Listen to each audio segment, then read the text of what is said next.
People don't talk about the way silence can rot a marriage. James didn't notice it at first. Silence came gradually, like water wearing down stone. It wasn't the loud kind, the shouting matches, the slammed doors, the tearful nights on the couch. No, his marriage to Julia had none of that. Just the quiet kind, the kind that settles like dust in corners you forget to check. One day, he realized he couldn't remember the last time Julia had laughed at one of his jokes. She still smiled, still touched his shoulder when she passed him at the kitchen sink, still called him love when she brought him tea. But her eyes, they no longer tracked his face when he spoke. They looked past him, through him, somewhere else. James tried not to think about Ryan. Ryan, with his easy grin and the sort of charm that aged well. Not fast. Ryan, who had been James's best friend since high school, the kind of guy who showed up to every barbecue and remembered Max's birthday without fail. And who always had a moment alone with Julia. In the garden, on the porch, laughing about some old inside joke James had never been part of. Then there was Helen, Julia's mother, the ever-present third wheel, a woman whose presence could be described as intentional. She adored Julia, she liked James, but there was something guarded in the way she treated him, like she knew a secret he wasn't meant to learn. James told himself he was being paranoid, that marriages go through phases, that in-laws are supposed to be a little weird, that best friends sometimes click better with our partners than we'd like. Still, the small things added up. Julia always got defensive when Ryan's name came up. Even casually, Helen would deflect or change the subject. And Max, their bright-eyed, curious 8-year-old, had recently asked, "Dad, how come I don't look like you at all?" James had laughed it off. Genetics are funny that way. But the question burrowed under his skin like a splinter. Then Helen died. It happened quickly, a stroke. One day she was reminding James to take his allergy meds. The next she was gone. Julia unraveled in a way he hadn't expected. Not just tears, but grief that felt layered. Too deep, too unresolved. James let her grieve. He handled the funeral arrangements. Called relatives. Chose a tasteful photo for the memorial card. He moved like a machine, efficient, numb. A week later, he began cleaning out Helen's attic. Boxes of old linens, dusty photo albums, mismatched candlesticks, and then, in a drawer beneath a stack of expired coupons, a box marked, "Private." Inside, a journal, leather-bound, aged, no lock, no fanfare, just a soft creak as he opened it. The first entries were mundane, grocery lists. Notes about her garden, then a shift. Ryan stopped by again today. He brought lilies. Julia wore that blue dress I hate. I told her it was too revealing. She laughed and said Ryan didn't mind. I stayed inside, watched them from the window. They stood too close. I'm too old to pretend I don't see. James's breath hitched. He flipped forward. Julia says James suspects. I told her not to worry. He trusts too easily. Like a boy in a maze with a map drawn in crayon. Sweet, but hopeless. Max is growing fast. Ryan's smile. Ryan's eyes. I wonder if James sees it yet. He froze, staring at the ink, at the betrayal curling in cursive letters across the page. His ears rang, a soundless buzz. He sat back, the journal still open, and stared at a nearby photo on the attic wall. A family Christmas. 5 years ago. Julia with her arm around Ryan, laughing at something he'd said. Helen smiling behind them. James, standing to the side, holding Max, who was beaming with a grin that now looked like a stranger's. He closed the journal slowly, placed it back in the box, walked downstairs. Julia was in the kitchen, making tea. She looked up and smiled. "Did you find anything useful?" James paused. "Just dust." He didn't sleep that night. He lay awake, eyes on the ceiling, while Julia breathed softly beside him. The woman he had loved. The friend he had trusted. The child he had raised. Everything suddenly felt unfamiliar. He turned to face the wall. And somewhere deep in his chest, something began to crack. Not anger. Not yet. Just the knowledge that nothing would ever be the same again.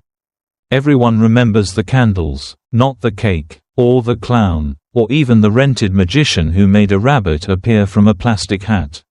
Just the candles, and the way James held the lighter in his hand for a few seconds too long. Like he was deciding whether to set the cake aflame or something else entirely. Max turned 9 that day. The backyard was filled with colored streamers and half-finished juice boxes.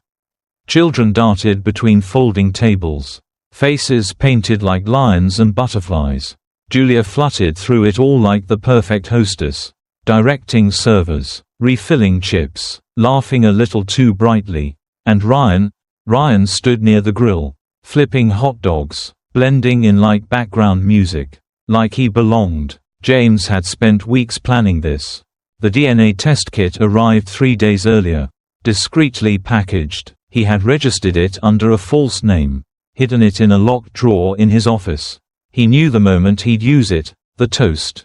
The party stretched on under the golden haze of late afternoon. Max opened gifts with squeals of delight. A new bicycle, a telescope, a set of books about outer space. Then it was time for cake. James carried it out himself. A rich chocolate tower with 9 candles flickering on top. Max grinned, eyes wide with anticipation. James leaned in, kissed his son's forehead, and whispered, "Make a good wish." They sang. Max blew out the candles. Applause followed. And then James tapped his glass with a spoon. A soft ting-ting-ting that cut through the laughter.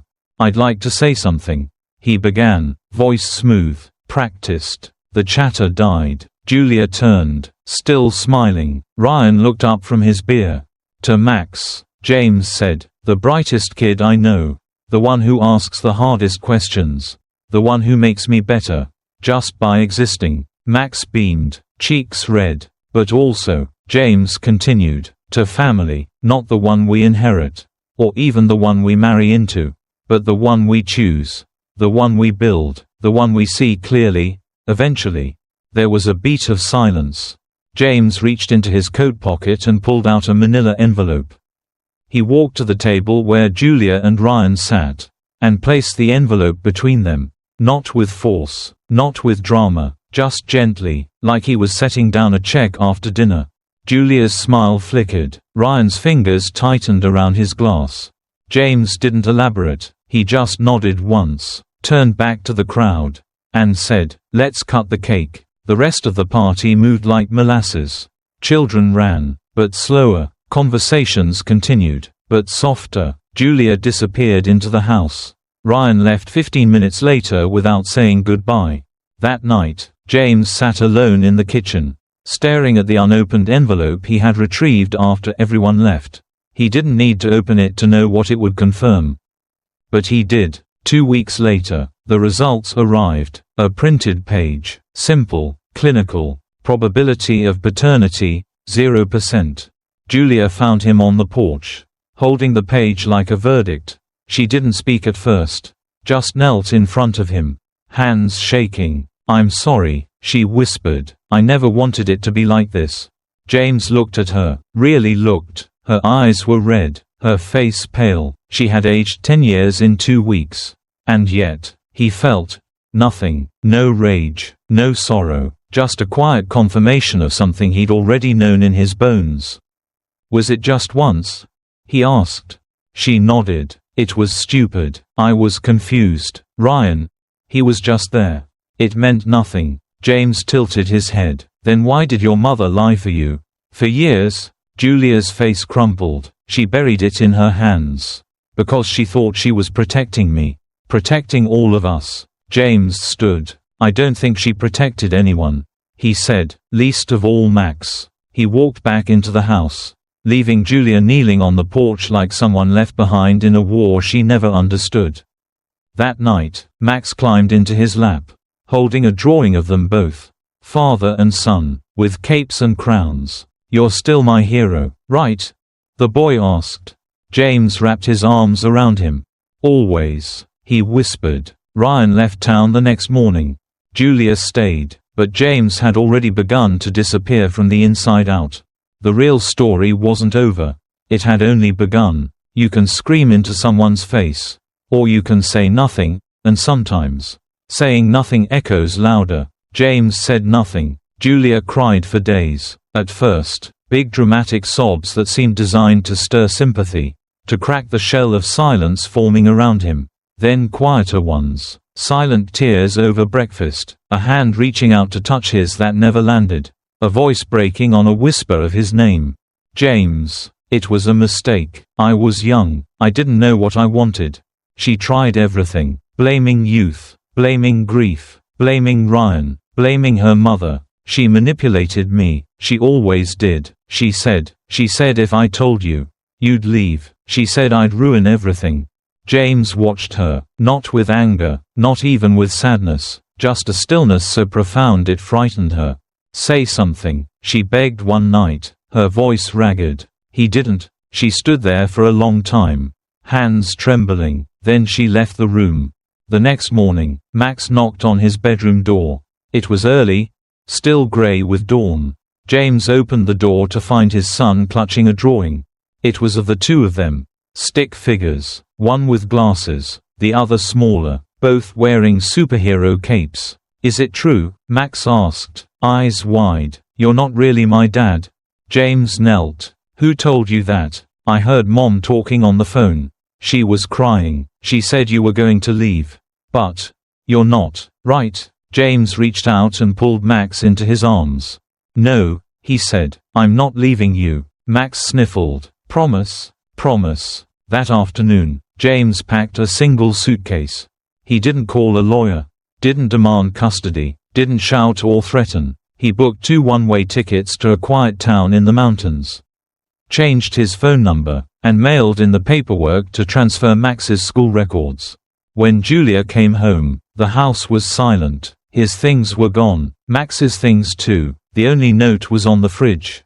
Max needs peace. I do too. We're not running, just restarting. Don't come looking, you won't find us. He didn't block her number, but he never answered. Max asked about her once, on the drive upstate. Is Mom mad at us? No, James said softly, she just needed to be alone for a while. Max looked out the window for a while. I think we'll be okay, he said. James nodded. Yeah, he said, we will. But in his heart, something darker stirred, a whisper, not of revenge. Not exactly, of correction. He wouldn't just protect Max. He'd shape him, mold him, make sure that boy never made the same mistakes, never trusted the wrong hearts, never let silence become a shield for betrayal. He would raise Max to see through lies, through smiles, through mothers who kiss you goodnight while hiding knives behind their backs. He would raise Max to be stronger than he had been. And Julia would live with the silence James left behind. That would be enough, for now. Some men seek revenge with bullets or blades. James used bedtime stories, in the quiet cabin tucked into the pines of the northern mountains. James raised Max with tenderness and purpose.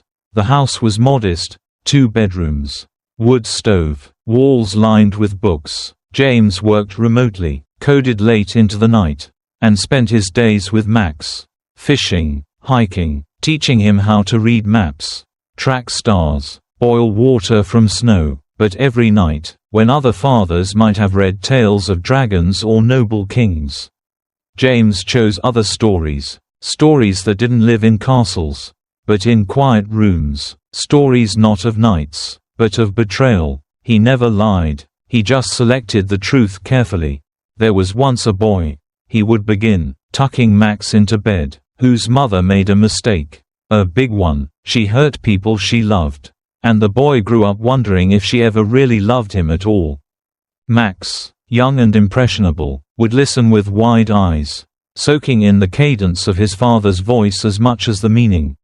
The words became part of his nightly rhythm, as familiar as brushing his teeth. Did the boy forgive her? He asked once, small fingers clutching James's sleeve. James kissed his forehead. He learned not all questions have answers right away. There were no monsters in James's stories. Only people. People who chose poorly. People who ran away. People who, despite their smiles, left bruises that couldn't be seen. When Max asked about Julia, rarely, And always hesitantly, James never said she was gone. Or bad. He simply paused, thoughtful, and said things like, "She chose a different path." Or, "Some people aren't strong enough to stay." He didn't need to say more.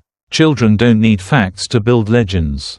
They build from tone, from gesture, from the long silences adults think go unnoticed. Subtle things, gentle suggestions, just enough to tilt the image in Max's mind. Years passed. The photo of Julia remained tucked in a sealed envelope, buried in a drawer James never opened. But her shadow lingered in the house. Not through memory, but through silence. Her name was a stone on the tongue, one never lifted. On Helen's death anniversary, James lit a single white candle. Max watched the flicker. "Is that for Grandma?" James nodded. "She tried to protect what shouldn't have been protected." He said, "Sometimes love makes people blind." They stood there for a while, side by side. The candle's flame trembled with the mountain wind sneaking through old wood. Max never asked what that meant. He didn't need to. The emails came sporadically, a new one every few months. Julia wrote long messages, desperate ones, short ones, cryptic, apologetic, nostalgic. Once, a photo of Max she had printed from an old school website with the words, "He's grown so much. I miss him." James saw them all. He never replied. Sometimes he would open them and just stare. Not in anger, not even in hurt, just in study, as if reading the fading voice of someone who used to be real, and now only existed as pixels and old habits. One evening, Max was using the laptop to play a space simulator when a notification flashed in the corner of the screen, "Julia M., new message." He clicked. The message opened. Just a few lines. Simple, pleading. Max stared. "Dad, someone wrote you." James walked over, saw the screen. For a split second, something moved behind his eyes. A twitch, a flicker, something like memory trying to claw its way out. Then it vanished. He closed the window, deleted the email. "Spam," he said simply. Max nodded, trusting. It was the truth. In James's world, Julia's presence, unwanted, corrupted, viral, a memory better erased. He wasn't cruel. He fed Max well, gave him books, music, kindness, but he planted seeds too. Seeds that said, "Be careful who you love. Be careful who you believe. Even the ones who kiss your scraped knees might one day lie to your face." He taught Max to ask questions, to think before trusting, to see patterns, to notice what others missed, not in paranoia, but in survival. Max didn't grow up hating Julia, but he didn't grow up missing her, either. James had won, not with violence or law, but with narrative. And no one ever suspects the bedtime story. Because in the end, it's not the truth that shapes us. It's the version of the story we're told first, and most often. At 14, Max wrote an essay for school titled, "My Hero is My Father." It was only 3 pages long, handwritten in neat cursive, but every word hit like a blade James had forged himself. "My father is my hero because he raised me alone, protected me from lies, and taught me how to tell the truth, by first showing me what truth costs." James read the essay alone, sitting at the kitchen table long after Max had gone to bed. He didn't cry immediately, not until the second reading. And even then, not out of pride. The tears came because he knew. He had sculpted his son's mind, not just to love him, but to fear deception, to despise betrayal, to question warmth. It had worked, all of it. This wasn't justice from a courtroom. This was justice from repetition, from shaping perception, from guiding memory like a hand molding wet clay. 2 weeks after the essay, Julia sent one final letter. The handwriting was shakier than James remembered. No pleas for forgiveness, no dramatic confessions, just a quiet hope. "I know I don't deserve it, but if one day Max wants to see me, tell him, I'll be waiting. I'll always be waiting." James never showed it to Max. He burned the letter in the fireplace that same night, watching the flames twist her words into ash. Not in anger, not in vengeance, but in control, because Julia had lost the right to shape the story.